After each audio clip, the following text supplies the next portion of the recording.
ಎಣಿಕೆ ಕಾರ್ಯ ಮುಗಿಯಿತು. ತಕ್ಕಡಿ ಗುಂಪಿಗಿಂತ ಪ್ರಕಾಶಗೌಡರು 5,000 ಮತಗಳಿಂದ ಬಂದಿದ್ದಾರೆ.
ಮತಗಳಿಂದ ಈ ನಿನ್ನ ಪ್ರಿಯಕರ ಮುಂದಿದ್ದಾನಂದರೆ ನಾನು ಗೆದ್ದು MLA ಆಗಿ CM ಆಗುವುದು ಖಂಡಿತ.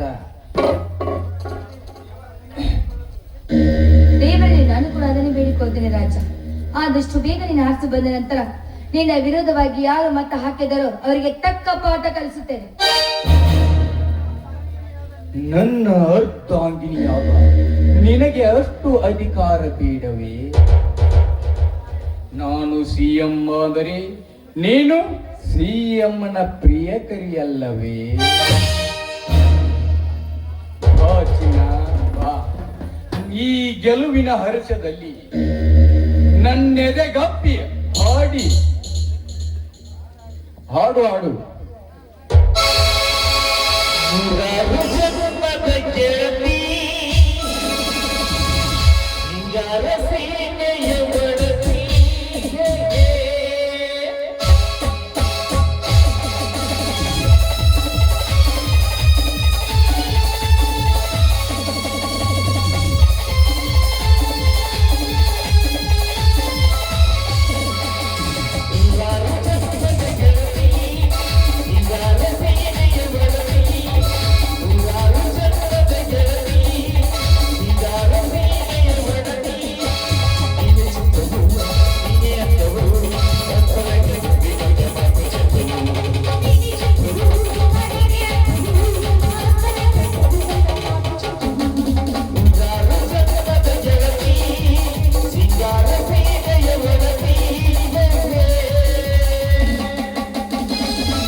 ಇದೀಗ ಬಂದ ಸುದ್ದಿ, ಕೊನೆಯ ಸುತ್ತಿನ ಮತ ಎಣಿಕೆ ಕಾರ್ಯ ಮುಗಿದಿದ್ದು ಆಣೆಗೋರ್ತಿನ ಕೋಟ್ಯಾಧೀಶ್ವರು ಪ್ರಕಾಶ್ ಗೌಡರನ್ನು ಅವರ ಸಮೀಪದ ಪ್ರತಿಸ್ಪರ್ಧಿ ಡಾಕ್ಟರ್ ಸತ್ಯಾನಂದರು 1,400 ಮತಗಳ ಅಂತರದಿಂದ ಅವರನ್ನು ಸೋಲಿಸಿ ವಿಜಯಶಾಲಿಯಾಗಿದ್ದಾರೆ.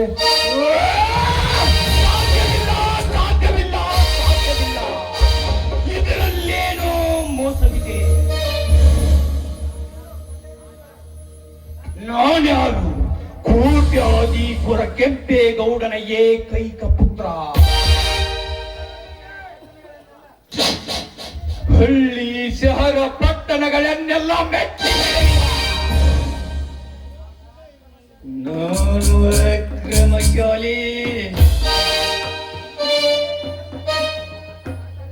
ನನ್ನ ಕಂಡರೆ CM ಬೆದರುವ, ನನ್ನ ಕಂಡರೆ ಕಮಿಷನರ್ ಹೆದರುವ. ನಾ ಮನೆಯಿಂದ ಹೊರಟರೆ ಇಡೀ ನಾಡಿನ ಜನತೆ ದಿಕ್ಕೆಟ್ಟು ಓಡುವಾಗ ನಾ ಕೈ ಎತ್ತದು ನಡುಗುತ್ತಿರುವುದು ಇಡೀ 6 ಕೋಟಿ ಕನ್ನಡಿಗರು.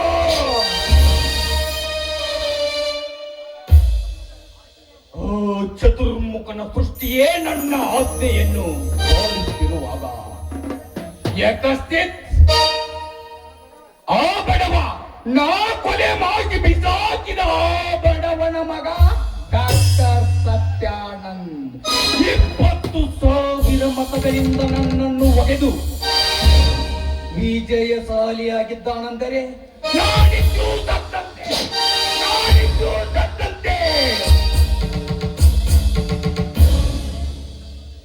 ಇದೊಂದು ಜನ್ಮವೇ, ಇದೊಂದು ಬದುಕೆ. ನಾನಿದುವರೆಗೂ ದಪ್ಪದಿಂದ ಮೆರೆದದ್ದನ್ನು ಕಂಡರೆ ನಾನೇ ಸರ್ವ ಸ್ವತಂತ್ರನೆಂದು ಕಂಡಿದ್ದೇನೆ. ಆದರೆ ಅದು ಈಗ ಸುಳ್ಳಾಯಿತು, ಅದು ಈಗ ಸುಳ್ಳಾಯಿತು. ಅದು ಯಾವ ಶಕ್ತಿ ನನಗೆ ಎದುರಾಗಿ ನಿಂತಿದೆಯೋ, ಅದು ಯಾವ ದುರ್ವಿಧಿ ನನಗೆ ಎದುರಾಗಿ ನಿಂತಿದೆಯೋ ಅವನೇ ಅವನೇ ಅವನೇ ದಯಾನಂದನೇ ಇಷ್ಟಕ್ಕೆಲ್ಲ ಕಾರಣ.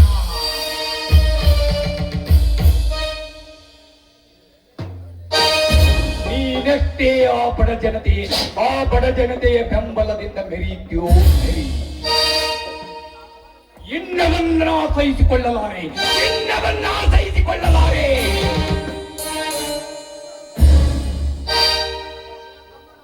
ನಿನ್ನ ತಮ್ಮನೊಬ್ಬ ಎಂಎಲ್ಎ ಆದ ಮಾತ್ರಕ್ಕೆ ನೀನೆಷ್ಟೇ ಪ್ರಭಾವಶಾಲಿ ಆದರೂ ನಿನ್ನ ತಂದೆ ಅಕ್ಕನಂತೆ ನಿಮ್ಮೆಲ್ಲರನ್ನು ಕೊಂದು ನಿಮ್ಮ ಬಿಸಿ ರಕ್ತವನ್ನು ಗಟಗಟಗಟಗಟಗನೆ ಕುಡಿದು ಬಿಡುತ್ತೇನೆ. ನಿಮ್ಮ ಕರುಳುಗಳನ್ನು ಮಾಲೆ ಮಾಡಿ ನನ್ನ ಕೊರಳಿಗೆ ಹಾಕುವುದು. ನನ್ನ ಹೆಸರು ಪ್ರಕಾಶ್ ಗೌಡನೇ, ನನ್ನ ಹೆಸರು ಪ್ರಕಾಶ್ ಗೌಡನೇ ಅಲ್ಲ. ಬೈರಾ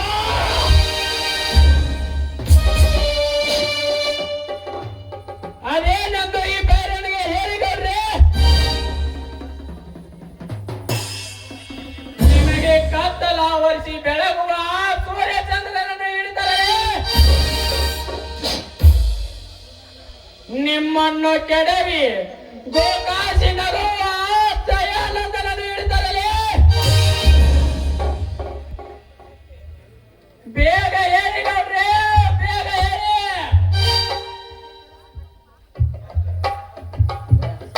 ಮುಂದಿನ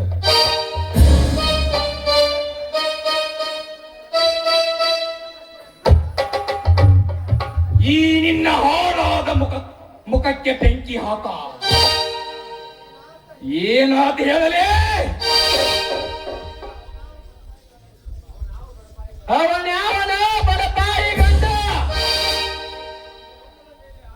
ನಿಮ್ಮ ರುಂಡದ ಮೇಲೆ ಆಸೆ ಎತ್ತವನ.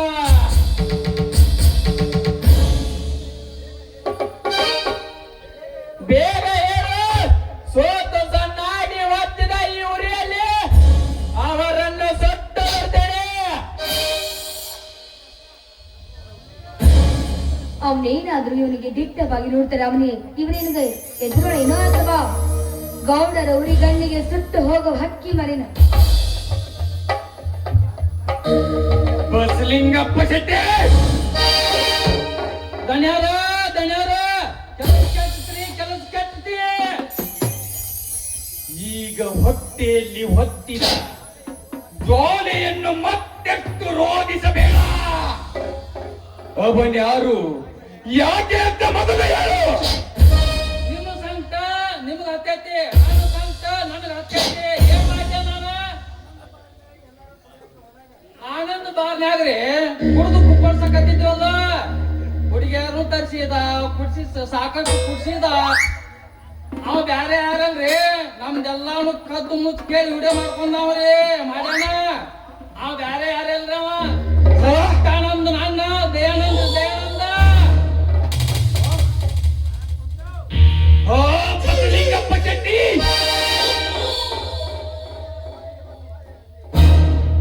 ರೋಜಿಸುವ ಸಮಯದಲ್ಲಿ ಮತ್ತೆ ಹೊಸ ಸಮಸ್ಯೆ ಉದ್ಭೋಗವಾಯಿತೆ. ಅಂದರೆ ಮದ್ಯಪಾನದ ಹೊತ್ತಿನಲ್ಲಿ ನಾವು ಮಾತನಾಡಿದ್ದೆಲ್ಲ ಆ ಹಿಡಿಯೋ ಸುಳಿಯಲ್ಲಿ ಸಿಕ್ಕಿಕೊಂಡಿದೆ. ಗೌಡ್ರೆ, ಇನ್ನು ಹಾಗೆ ಕಿರುಚಾಡುತ್ತಾ ಕುಳಿತರೆ ನಮ್ಮೆಲ್ಲರ ನೆತ್ತಿಯ ಮೇಲೆ ಅವರ ಕತ್ತಿ ಸದಾ ನೇತಾಡುತ್ತದೆ. ಅದಕ್ಕಿರುವುದು ಒಂದೇ ದಾರಿ. ಅದೇನಂತ ಹೇಳು ಬೈರಾ, ಜಲ್ದಿ ದಗು ಹೇಳು. ನಾಳೆ ನಡೆಯುವ ಸತ್ಯಾನಂದ ಸಭೆಯಲ್ಲಿ ಟೈಮ್ ಪಾಸ್ ಚೆಕ್ ಮಾಡಬೇಕು. ಆ ನಂತರ ಆ ಶಿವಾನಂದನನ್ನು ಹಿಡಿತರಬೇಕು.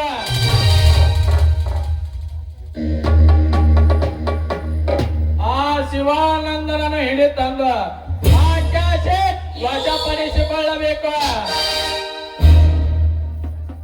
ಮರ್ಯಾದೆಯಿಂದ ಆ ದಯಾನಂದ ಕೊಡದೇ ಇದ್ದರೆ ಅವನ ಮಾವನ ಪ್ರಾಣ ಅಲ್ಲಿಗೆ ಡಮಾರ್. ನಂತರ ಆ ದಯಾನಂದ ನಿಮ್ಮ ಬಂದೂಕಿಗೆ fire. Byra, good, very good. ಇದು ಒಳ್ಳೆ ಪ್ಲಾನು. ಈ ಪ್ಲಾನಿನಿಂದ ಅವರು ಯಾರು ತಪ್ಪಿಸಿಕೊಳ್ಳಲು ಸಾಧ್ಯವಿಲ್ಲ. ನಡೆಯಿರಿ, ಹೋಗೋಣ. ಈ ಕಾರ್ಯಾಚರಣೆಯನ್ನು ಬೇಗನೆ ಸಿದ್ಧಪಡಿಸೋಣ. ಬನ್ನಿ.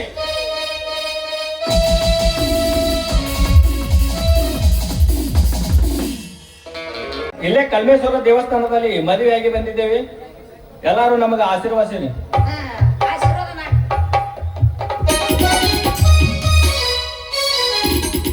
ಎಲ್ಲರ ಕೈಲಿ ಬೀಳಕ್ ಹೋಗಲ್ಲ, ಇಲ್ಲೇ ಬಿಟ್ಬಿಡಿ ಎಲ್ಲ.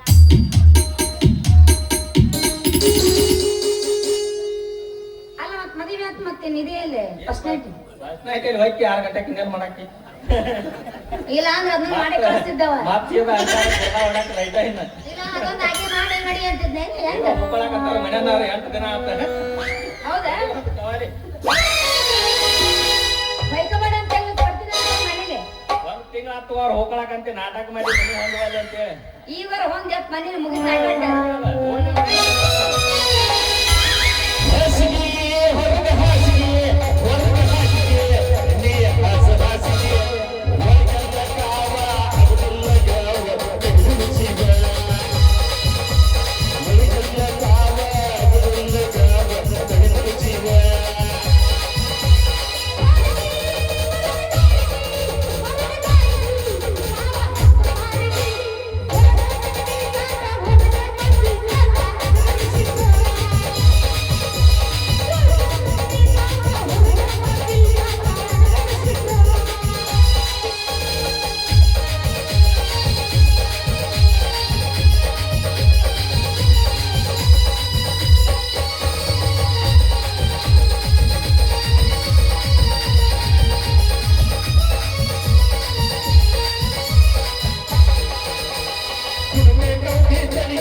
ಕಲಿಯುಗದ ಕಾಲಮಹಿಮೆ ಬಹು ವಿಚಿತ್ರವಾಗಿ ಕಂಡರೂ ಸುಚಿತ್ರವಾಗಿ ಕಾಣುತ್ತಿದೆ ಈ ಬ್ರಹ್ಮಾಂಡ.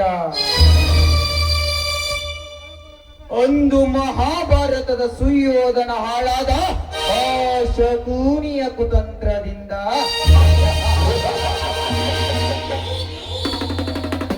ಇಂದು ಈ ಕಲಿಯುಗದ ಪ್ರಕಾಶನ ಹಾಳಾದ ಈ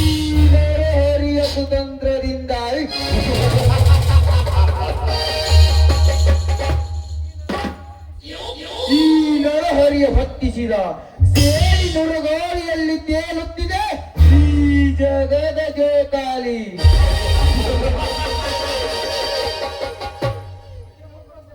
ಪ್ರತಿಯೊಬ್ಬ ಮನುಷ್ಯನಿಗೂ ಆಸೆಗಳು ನೂರಾಗಿ ಕನಸುಗಳು ಬೇರೆ ಬೇರೆಯಾದರೂ ಈ ಮನುಜನಿಗೆ ಗುರಿ ಮಾತ್ರ ಒಂದೇ. ಆ ಗುರಿಯಿಂದಲೇ ಕಲ್ಪಿತಗೊಂಡ ಕಲ್ಪನಾ ನನ್ನನ್ನು ಬೆನ್ನತ್ತಿ ಬರುವಾಗ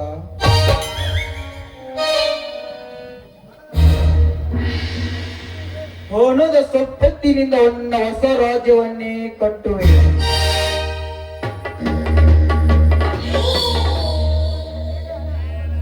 ಬೇಗ ಹಣ ಆಭರಣ ದೋಚಿಕೊಂಡು ಬರುತ್ತೇನೆಂದು ಕಲ್ಪನಾ ಇನ್ನೂ ಏಕೆ ಬರಲಿಲ್ಲ?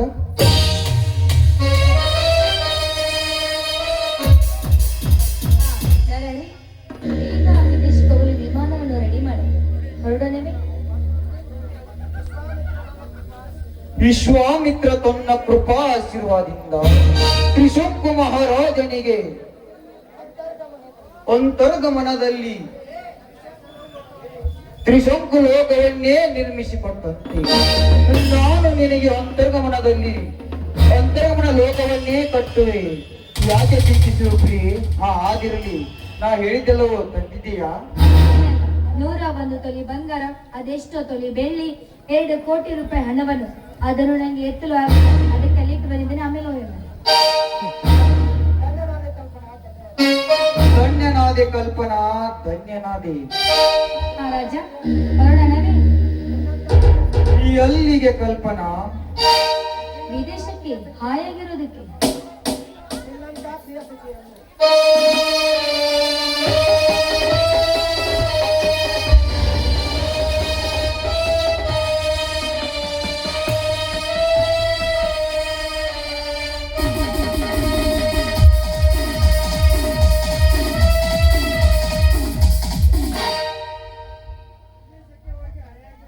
ವಿದೇಶಕ್ಕೆ ಹಾಯಾಗಿರಲು ನೀನಲ್ಲ ಕಲ್ಪನಾ, ನಾನು ನಿನ್ನನ್ನು ಯಮಲೋಕಕ್ಕೆ ಕಳಿಸುವೆ.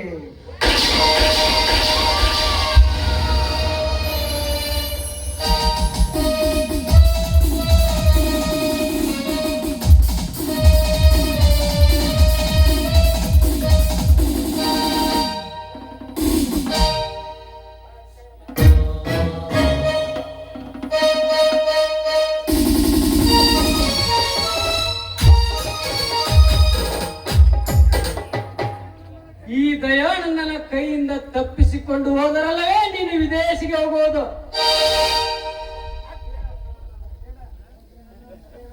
ಬೇಡ, ಈಗ ನನ್ನನ್ನು ತಡೆಯಬೇಡ. ಮಿಸ್ಟರ್ ದಯಾನಂದ, ನಾನೀಗ ಕೆಟ್ಟವನಾಗಬೇಕಾಗುತ್ತದೆ.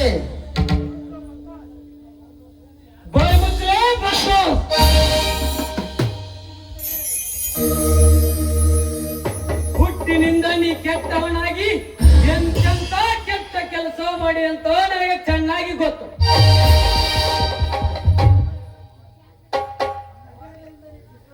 ಮರ್ಯಾದೆಯಿಂದ ಕೈಯಲ್ಲಿರುವ ಪಿಸ್ತೂಲನ್ನು ಬಿಸಾಕು, ಇಲ್ಲದಿದ್ದರೆ ನಿನ್ನ ಪ್ರಾಣ ತೆಗೆದು ಇಲ್ಲ ಹೂ ತಾಕಿರುತ್ತೇನೆ.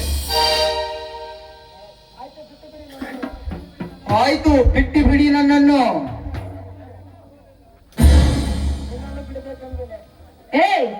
ನಿನ್ನ ಬಿಟ್ಟು ಬಿಡಕ್ಕೆ ನಾನು ಇಲ್ಲಿಗೆ ಬಂದಿಲ್ವೇ?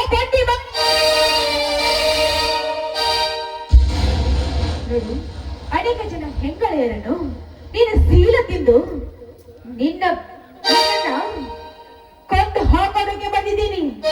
ಅಷ್ಟಕ್ಕೂ ನಿನ್ನ ಬುದ್ಧಿಯನ್ನು ಆ ಕಲ್ಪನೆಗೆ ತೋರಿಸ್ಬಿಟ್ಟೆಲ್ಲೋ ನೀಚ. ಭವಾನಿ, ಭವಾನಿ, ಮರ್ಯಾದೆಯಿಂದ SP ಭವಾನಿ ಅಂತ ಮಗನ ಬಡವ ಇದೆ ಬಾಯಲ್ಲಿರುವ ಹಣ್ಣನ್ನು ಉಳಿಸ್ಬಿಟ್ಟೇನು? ಭವಾನಿ, ನನ್ನ ಮೇಲೆ ಹೊತ್ತು ಮೀರಿ ಮಾತನಾಡುವಷ್ಟು ಧೈರ್ಯ ಬಂದಿದ್ದೆ ನಿನಗೆ? ನಿನಗಷ್ಟೇ ಅಲ್ಲೋ, ನಿಮ್ಮ ಅಪ್ಪನಿಗೂ ಮಾತಾಡ್ತೇನೆ, ಅಪ್ಪನಿಗೆ ಕೂಡ ಕೈ ಮಾಡ್ತೀನಿ. ನರಹರಿ, ನೀನು ಮಾಡಿದ ಒಂದೊಂದು ಕುತಂತ್ರ ನೆನಪಾದ್ರೆ ನಿನ್ನನ್ನ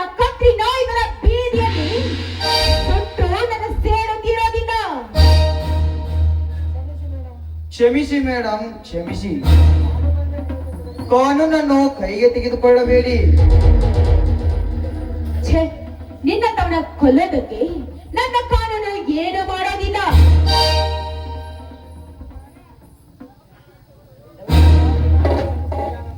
ದಯಾನಂದ, ನೀನಾದ್ರೂ ಕ್ಷಮಿಸಿ ಬಿಟ್ಟು ಬಿಡು ನನ್ನನ್ನು. ಸಾಧ್ಯವಿಲ್ಲ. ನೀವೆಲ್ಲರೂ ಸೇರಿ ನಮ್ಮ ಉತ್ತಮರ ಮನೆತನಕ್ಕೆ ಮಾಡಿದ ಅನ್ಯಾಯವನ್ನು ನೆನೆಸಿಕೊಂಡರೆ ನನ್ನ ಸೇಡಿನ ರಕ್ತ ಕುದಿಯುತ್ತಿದೆ. ನನ್ನ ತಂದೆ ಬಾಬಾ ಗೌಡರನ್ನು ಕೊಂದ ಆ ಪ್ರಕಾಶ್ ಗೌಡ ಈಗ ಎಲ್ಲಿರುವನು ಹೇಳೋ ಬದ್ಮಾಸ್? ನಾನು ಅವನ ಹಣ ಆಭರಣ ದೋಚಿಕೊಂಡು ಹೊರಟಿದ್ದೆ. ಕ್ಲಬ್ಬಿನಲ್ಲಿ ನೀ ಮಾಡಿದ ಕ್ಯಾಸೆಟ್ ಅನ್ನು ನಿಮ್ಮಿಂದ ವಶಪಡಿಸಿಕೊಂಡು ನಿಮ್ಮ ಮಾವನನ್ನು ಕೊಲ್ಲಲು ನಿಮ್ಮ ಮನೆ ಹತ್ತಿರ ಕಳಿಸಿದ್ದೇನೆ. ಈಗ ನನ್ನನ್ನು ಬಿಟ್ಟು ಬಿಡಿ. ಎಲ್ಲ ಕಪಟ ನನ್ನ ಮಕ್ಕಳು, ನೀವು ಕೊನೆಗೂ ನರಿ ಬುದ್ಧಿ ತೋರಿಸಿಬಿಟ್ರಲ್ಲ. ಲೇ ನರಾರಿ, ಮುತ್ತೈದೆಯರ ಮಾಂಗಲ್ಯದ ಪಾಪದ ಋಣ ತೀರಬೇಕಾದರೆ ನನ್ನ ಕೈಯಲ್ಲಿ ನಿನ್ನ ಪ್ರಾಣದ ಪಕ್ಷಿ ಹಾರಲೇಬೇಕು.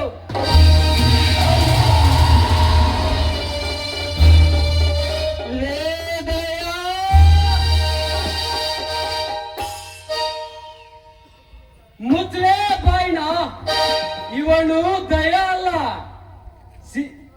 ಸಿಬಿಐ ದಯಾನಂದ. ಭೂಮಿ ತಾಯಿ, ಸೇವಿಸಮ್ಮ ಈ ಪಾಪಿಯ ರಕ್ತವನ್ನು. ಬಿಸಿ ಬಿಸಿ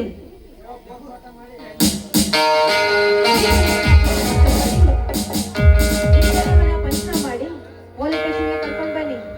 ಆಮೇಲೆ ಕಮಿಷನರ್ ಹೇಗೆ ಹೇಳ್ತಾರೋ ಹಾಗೆ ನೋಡಿದ್ರೆ ಆಯ್ತು.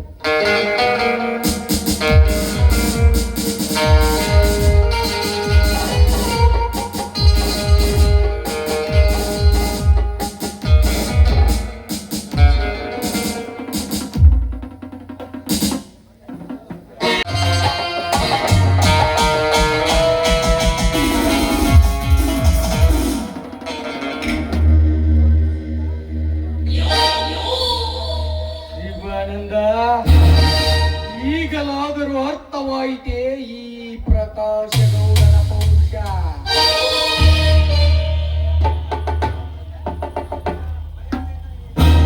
ಮರ್ಯಾದೆಯಿಂದ ನಿನ್ನ ದಯಾನಂದನನ್ನು ಇಲ್ಲಿಗೆ ಕರೆಸಿ ನನ್ನ ಕ್ಯಾಸೆಟ್ ಕೊಡಿಸಿಬಿಡು. ಇಲ್ಲದಿದ್ದರೆ ನೀನು ಜೀವಂತವಾಗಿ ಇರೋದಿಲ್ಲ.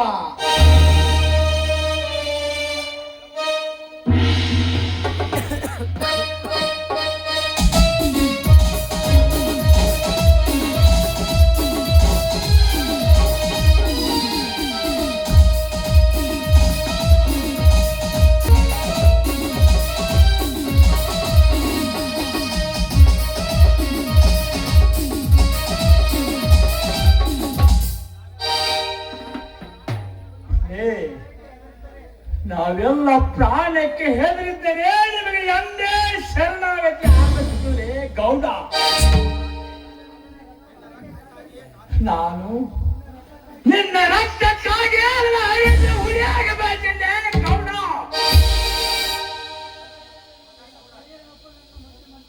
ನಿನ್ನ ಅಳಿಯನೊಬ್ಬನನ್ನು ಮುಖ್ಯಮಂತ್ರಿ ಮಾಡಿ ಹೆಮ್ಮೆಯಿಂದ ಇಡೀ ರಾಜ್ಯವನ್ನೇ ಆಳಬೇಕೆಂದು ಸೋಕ್ಕಿನಿಂದ ಹೇಳುತ್ತೀಯಾ ಬಡವ?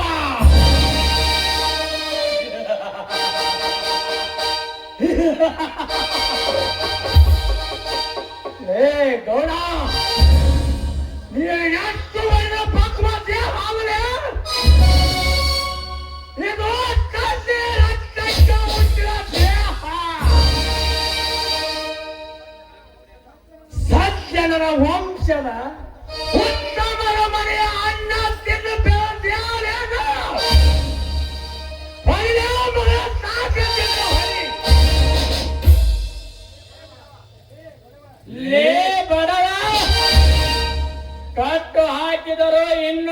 ಬೆಳಗಿನಿಂದ ಪುಟ್ಟಿ ಪುಟ್ಟಿದು ಹಾರಾಡ್ತಿದೀಯಾ ಶಿವ್ಯಾ? ಕೊನೆಗೆ ನೋಡೊಮ್ಮೆ ಈ ಬೈರನ ರುಚಿಯನ್ನ. ನಿಮ್ಮ ರುಚಿ ಕಣ್ಣಲ್ಲಿ ಚಾನರ ಮಕ್ಕ ಹುಳಿ ಬಿಟ್ಕೊಳ್ಳಿ. ಅವಾಗ ಗೊತ್ತಾಗ್ತದೆ ನಿಮ್ಮ ಕಂಡಸ್ತಾನ ಕೈಗೆ ಹಾಕೋದ್ರೆ ನಿಮ್ಗೆ ಚಾನರಲ್ಲೇ ಕಾಣಿಸ್ತದ.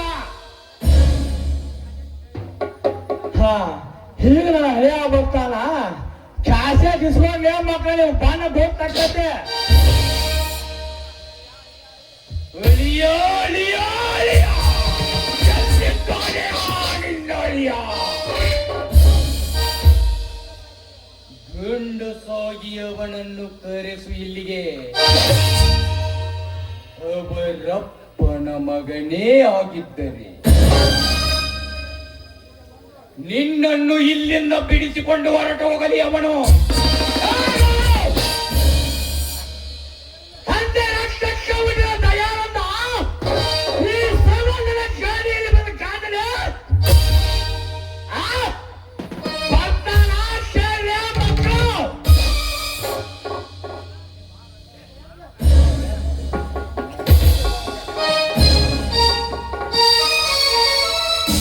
ಲೇ ಪ್ರಕಾಶ್ ಗೌಡ, ನಮ್ಮಪ್ಪನ ಮಗಾಗಿ ನಿನ್ನನ್ನು ಒದ್ದು ಸಾಯಿಸಲಿಕ್ಕೆ ನಿಮ್ಮ ಮನೆಗಳೇ ಬಂದನೆ. ಮರ್ಯಾದೆಯಿಂದ ನಮ್ಮ ಮಾವನ ಕಟ್ಟನ್ನು ಬಿಚ್ಚಿ ನನ್ನ ಜೊತೆ ಕಳಿಸದಿದ್ದರೆ ನಿನ್ನ ಗಂಟಲನ್ನು ಹರಿದು ರಕ್ತ ಕುಡಿದು ಬಿಡುತ್ತೇನೆ. ಲೇದಯ್ಯ ಮುಚ್ಚಲೇ ಬಾಯಿನ. ಇವನು ಬರೀ ದಯ ಅಲ್ಲ, ದಯಾನಂದ. ನಮ್ಮ ಮಾವನನ್ನು ಬೆಳೆದಿದ್ದರೆ ಮಮ್ಮ ಹುಲಿಯಂತೆ ಗರ್ಜಿಸಿ ಬಾ.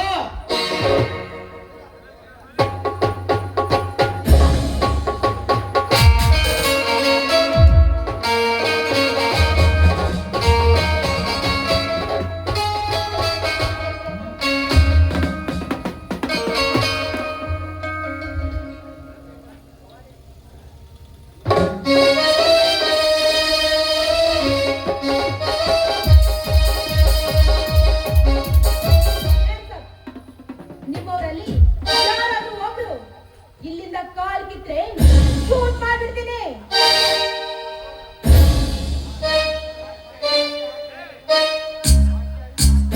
ಹೋಗಿ ಹೊರಟಿ ಹಾಕಿದ ಮಾತ್ರಕ್ಕೆ ಈ ಪ್ರಕಾಶ ಗೌಡ ಏನು ಬೆದರುವವನಲ್ಲ. ಇನ್ಸ್ಪೆಕ್ಟರ್ ಬಾಯ್,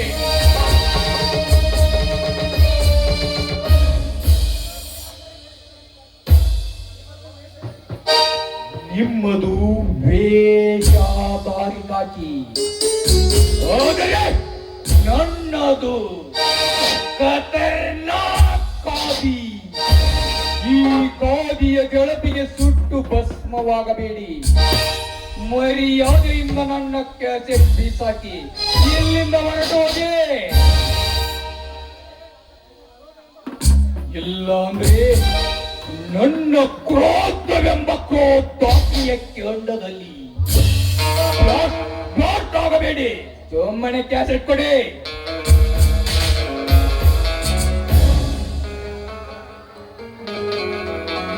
ಲೇ ಹರಾಮ್ ಕೋಲ್, ನರಹರಿ ನಿನ್ನ ಸಂಪತ್ತನ್ನೆಲ್ಲ ದೋಚಿಕೊಂಡ ಹೋಗುವಾಗ ಎಲ್ಲಿತ್ತು ನಿನ್ನ ರೋಷ? ಆ ನಿನ್ನ ಪ್ರೇಯಸಿಯನ್ನು ಕೊಂದಾಗ ಎಲ್ಲಿ ಹೋಗಿತ್ತು ನಿನ್ನ ರೋಷ? ಇಲ್ಲೇ ನಾಲಾಯಕ, ನಾನೀಗ ನಿನ್ನ ಕಥೆ ಕೇಳಲು ಬಂದಿಲ್ಲ, ನಿನ್ನ ರಕ್ತ ಕುಡಿಯಲು ಬಂದಿದ್ದೇನೆ.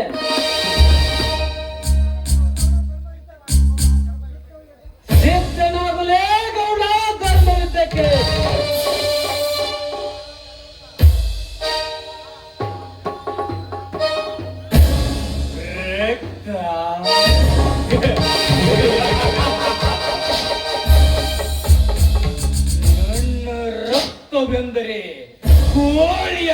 ಮಗುವೆಂದು ತಿಳಿದುಕೊಂಡಿರುವೆಯಾ?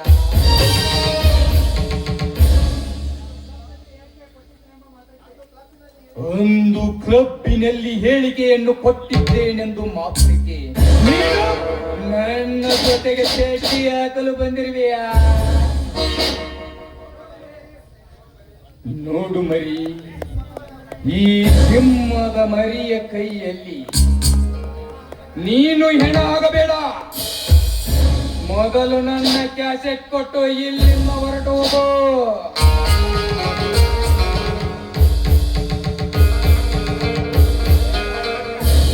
ಪ್ರಕಾಶ್ ಗೌಡ, ಸ್ವರಕ್ಕೆ ಕಂಕಣ ಕಟ್ಟಿ ರಣಕ್ಕೆ ವೀರ ಕೊಟ್ಟು ನಿಮ್ಮಂತವರಿಗೆ ಶಡ್ಡು ಬಾರಿಸಲಿ. ನಮ್ಮ ಉತ್ತಮ ಮನೆತನದ ನಮ್ಮ ತಂದೆಯನ್ನು ಕೊಂದಿರುವ ಕೈಯಾಗಲೇ ಗೌಡ.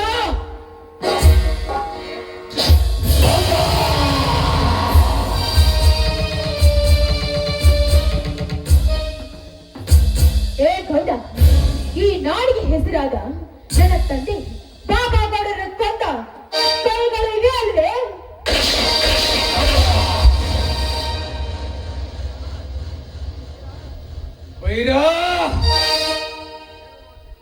ಏನು ನೋಡ್ತಿಲೇ? 1000 ಮಂದಿ ಕರಿಸಿ ಇವರನ್ನ ಮೆರಸಾಕತ್ಲೇ ಇವರ ರುಂಡ.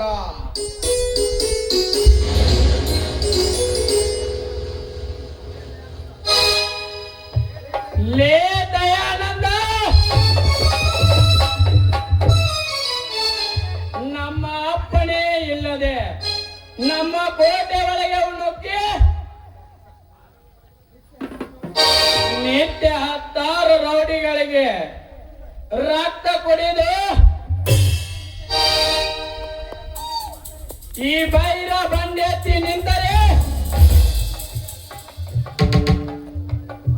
ನೀವು ಹಕ್ಕಿ ಆಗಿ ಆಕಾಶ ಮಾರ್ಗದಲ್ಲಿ ಹಾರಾಡಿದರ ನಿಮ್ಮೆಲ್ಲರ ರಕ್ತಿಯನ್ನು ಈ ಕತ್ತಿಯಿಂದಲೇ ಕತ್ತರಿಸಿ ಹಾಕುತ್ತೇನೆ.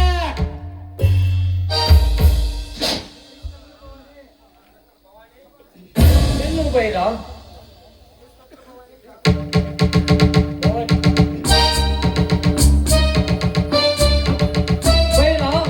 ನೀನು ನಿಮ್ಮ ತಂದೆಯವರನ್ನು ನೋಡಿಯೋ?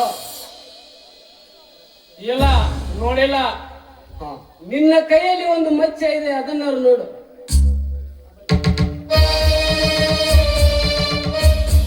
ನೀನು 4 ವರ್ಷವನಿದ್ದಾಗ ನಿನ್ನಕ್ಕ 16 ವರ್ಷದ ಹೆಣ್ಣು ಮಗಳು. ಅವಳು ಕಲ್ಮೇಶ್ವರ ಜಾತ್ರೆಗೆ ಬಂದಾಗ ಈ ಗೌಡನ ಮನೆಗೆ ಹೋಗಿ ಕರೆದುಕೊಂಡು ಹೋಗಿ ಅವಳ ಶೀಲ ಹಾಳು ಮಾಡಿದ್ದಾನೆ.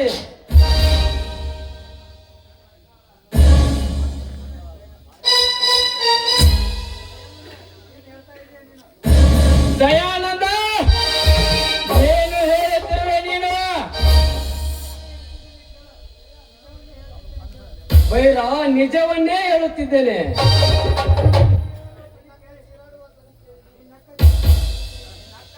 ಬೈರ, ನಿನ್ನಕ್ಕ ಚೀರಾಡೋದನ್ನು ಕೇಳಿ ನಿನ್ನನ್ನು ಹೊತ್ತುಕೊಂಡು ಬಂದಲ್ಲಿ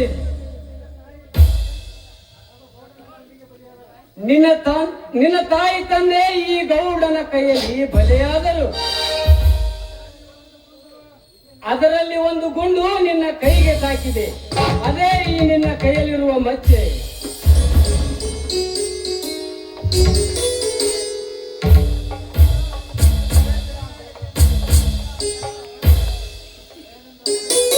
ದಯಾನಂದನ್ನ, ಏನು ಹೇಳುತ್ತಿರುವೆ?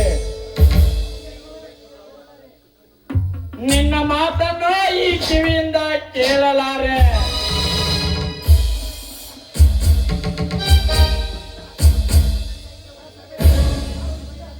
ಈ ದುಷ್ಟ ಆ ಸಮಯದಲ್ಲಿ ನನ್ನೇಕೆ ಉಳಿಸಿದ? ಲೇ ಶೆಟ್ಟಿ, ನೀನು ಮಾಡಿದಲೇ ನನ್ನ 3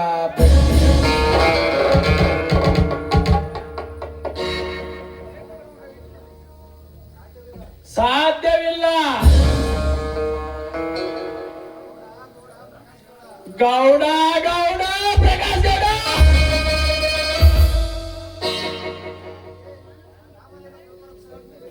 ಕಾಮಧೇನು ಕಲ್ಪ ರುಚಿ ಅಂತೆ.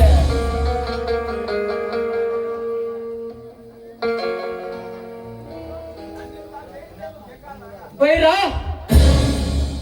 ನಿನ್ನ ತಂದೆಯನ್ನು ಕೊಂದವನು ಈ ಗೌಡ, ನಮ್ಮ ತಂದೆಯನ್ನು ಕೊಂದವನು ಈ ಗೌಡ, ಭವಾನಿಯ ತಂದೆಯನ್ನು ಕೊಂದಿದ್ದಾನೆ.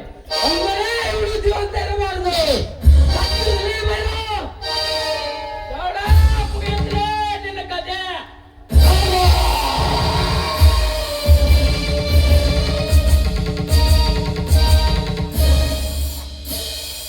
ಪುಷ್ಪಗಳು ಪರಿಮಳವ ಸೂಸುತ್ತಿವೆ ಕೇಳು. ನಮ್ಮೆಲ್ಲರನ್ನು ಒಂದು ಮಾಡಿದ ಆ ಕಲ್ಮೇಶ್ವರನಿಗೆ ನಮ್ಮ ಹೇಳ ಪುಷ್ಪಗಳು ಪರಿಮಳವ